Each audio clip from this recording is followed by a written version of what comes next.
Charlie, 4th of September 1999. She, her, hers. That's what it says on my Facebook. Facebook being easier to fix than a passport, turns out. I've been struggling with that one for a while. I am a trans woman. I have known since I was a kid. Not everyone is able to figure it out as early, of course, and not everybody can label themselves in such an easily identifiable way. What we're talking about here is gender, and gender is a means of identity. Your gender's your biology. It's how you're born. Gender doesn't really have to do with biological sex. Whilst, yes, they are related, they're not strictly dependent on each other. What are you talking about? Sex, gender, it's the same thing. No, not at all.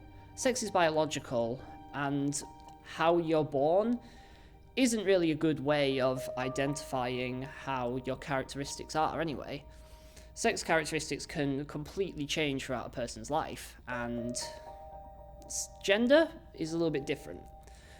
Gender is a social construct. Masculinity, femininity, both, or even neither. What does that matter though? I have a male gender and a male sex. It doesn't make a difference. Well, that's because you're cisgender. A cisgender person is somebody whose gender identity matches that of their biological sex. A transgender person is somebody whose gender they identify as differs from their biological sex. Then you have non-binary, whose gender identity is sort of a spectrum between masculinity and femininity. Before all this millennial nonsense, boys were boys and girls were girls. Actually, our understanding of gender has fluctuated quite drastically throughout history, and dependent on the culture, it has completely changed what it means to be a certain gender.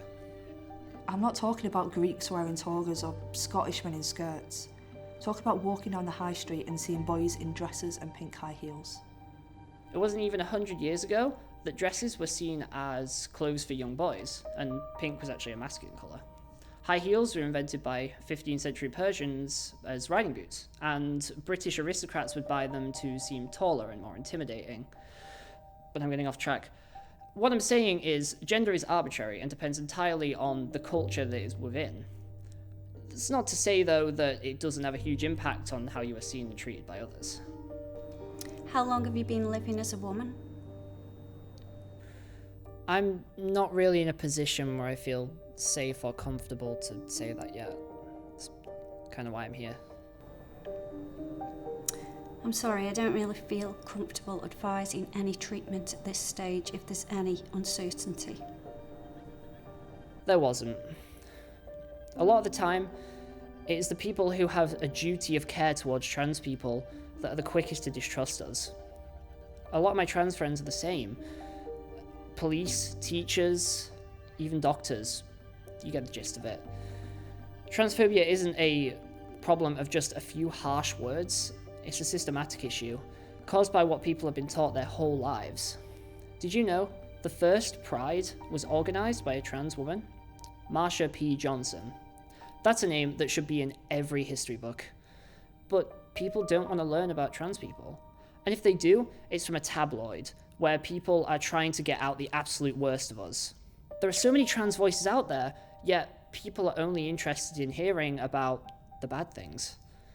It's time to stop listening to what cisgender people have to say about trans people, and maybe start listening to the trans voices.